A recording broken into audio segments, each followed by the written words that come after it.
We're here in, what's the name of the town? Butteville. Butteville, Oregon. This is Julie. This is the Shire Complex. Plantation. Estate. What estate? The Shire Estate. And what's the river? Willamette. Willamette River. And this is episode 8 of The Joy of Cooking. Here we are at Lamb's Market getting some vegetables for our grilling experience. So here we're making the marinade for the steak. What are you putting on here, Johnny? I got some rosemary, some basil leaves. I found this awesome looking thing. Tabasco seasoned salt, Lowry seasoning salt. If you remember back when we did the Cousin Wayne wrap with the cabbage, it was also Lowry seasoning That's salt. That's Cousin Wayne's favorite brand. Nice. But this one has Tabasco, so I knew we'd all like that. Wonder if he knows about that. We should tell him. A little garlic pepper. Some ground coriander seed, because how often do I get to cook with ground coriander seed? Only once every few days. I'm going to throw a little Lee and Perrin's Worcestershire sauce, and that's the word that you start saying and you can never stop. Worcestershire. What's the brand of it? Worcestershire. Lee and Perrin's. That is a... We heard about that before sometime, didn't we? Oh yeah, I love Lee and Perrin's. Somebody else had a bunch of it. Here's several more. Look. Oh. Man, she's stocked up. That's my backstop. This is Julie. She's all stocked up. And this is Julie's awesome kitchen. In Aurora, Oregon. At the Shire House. The Shire House. Speaking of shires. Christian's going, it's too early to start being comedians.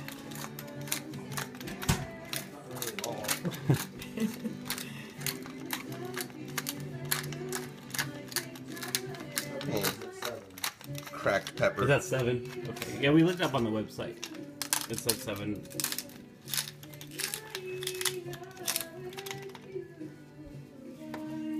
So I'm just kind of put a little bit of spicy chili oil on the outside of this, as well as some of that smoke flavoring, liquid smoke. I'm just kind of grinding the herbs and spices into the meat. Yeah, it smells good. Doesn't it? It smells fabulous.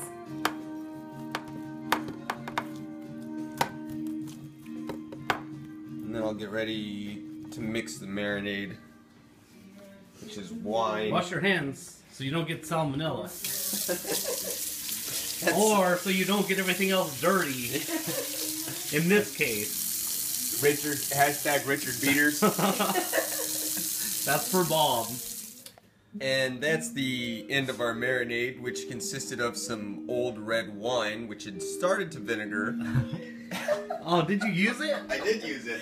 Wow. And some barbecue sauce, Sweet Baby Ray's. Oh yeah. And some Worcestershire sauce, a little bit of A1, and a little bit of spicy oil. It's gonna be delicious. So our final 2 ingredients in the marinade are maple syrup and ground cinnamon. Why? Because they're here in the closet, in the cabinet. and Todd recommended it. Not just any old cinnamon, it's ground Saigon cinnamon, which I believe was used in the famous theatrical performance of Miss Saigon.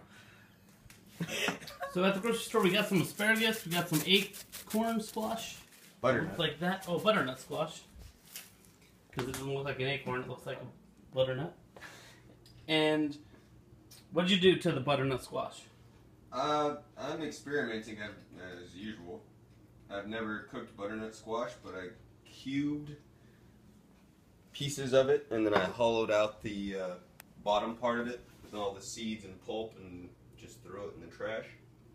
And then I'm just gonna put it on the grill and put a little bit of oil, chili oil, smoke, sauce, Lee and Perrin's Worcestershire, and some black pepper. Here at the Shire House, we have to use Worcestershire. And we Shire. Sauce. So we got a pepper and stuff with cheese. What kind of cheese was it? I believe it was Colby Jack. Colby Jack. Our 2 favorite dudes in Oregon. I like Colby a little bit better than Jack, but don't tell him. Don't tell Jack. The squash pieces, I decided to do 2 different styles.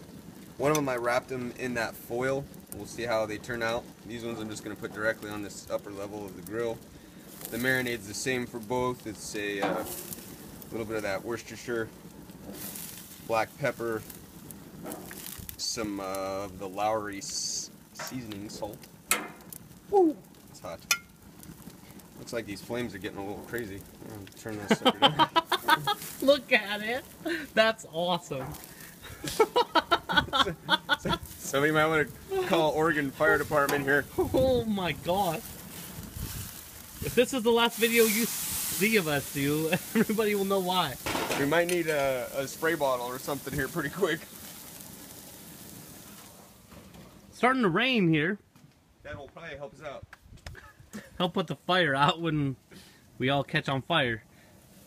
So we're gonna let these go first and then put the steaks on? Maybe that's why there's a fire extinguisher? Always keep one of these handy, folks. Always keep one of these handy. So on our grill here, you can't really see this at all. There's no way for me to show it to you, but on the very bottom there's a bunch of grease and stuff that has dripped down over the months or years or whatever. And it caught on fire, which was causing that fire you just saw moments ago, even though the temperature was down all the way. Now you see how the fire is with the temperature turned down. It's very calm and all of that. So, with a grease fire like that, you never want to spray water on it. Is that correct? That will, yes, that will exacerbate the fire. Johnny may or may not have sprayed this on there, and I will not tell you which one it is because either he has a beard or he does not. But you will not know till the end of this episode or maybe the beginning of the next. So stay tuned. All right, the steaks are on the grill. Here we have the sirloins and the marinade. What kind of steak is this? Top sirloin, I do Top believe. sirloin. What part of the cow does that come from? Do you know?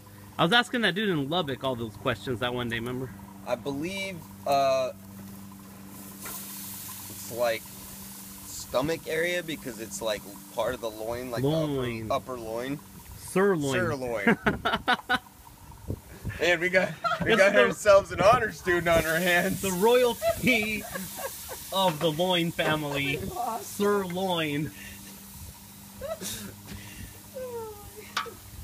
We love to cook here. I believe it so was joyful. beef. It was Queen Elizabeth who said, "I like my beef Wellington juicy." So we're eating our steak like Queen Elizabeth tonight. And look at what I did with that butternut squash. I'm pretty proud. That's got a mixture of beer and Worcestershire sauce, and it's boiling inside it. Oh, that's rad. Like, check that out. Let me get Oh, close. it's boiling. Oh, that's hot too. I believe our pepper That is stuffed with cheese beautiful. is done. It's I melted. believe it's done. It's all halfway burned and melted on the grill. I think this is pretty much done, Johnny. Oh, it tastes better that way. Look, it's like a dip. So we try to keep it. We're trying to keep the temperature for the steaks at what? I've been going between 280 and 320. It just shot up to 400 because the lid was closed. I opened it up, scraped the grill a little bit, flipped them, put more marinade on them, poured a little beer, and that brought the temperature back down below 300. So you have to control the temperature with beer, opening, and flipping? Yeah. Or the little knob. Well, and also the gauges here. Gauges. Here's our final products. Nice, medium rare, Oh, is this it? a little bit more well done.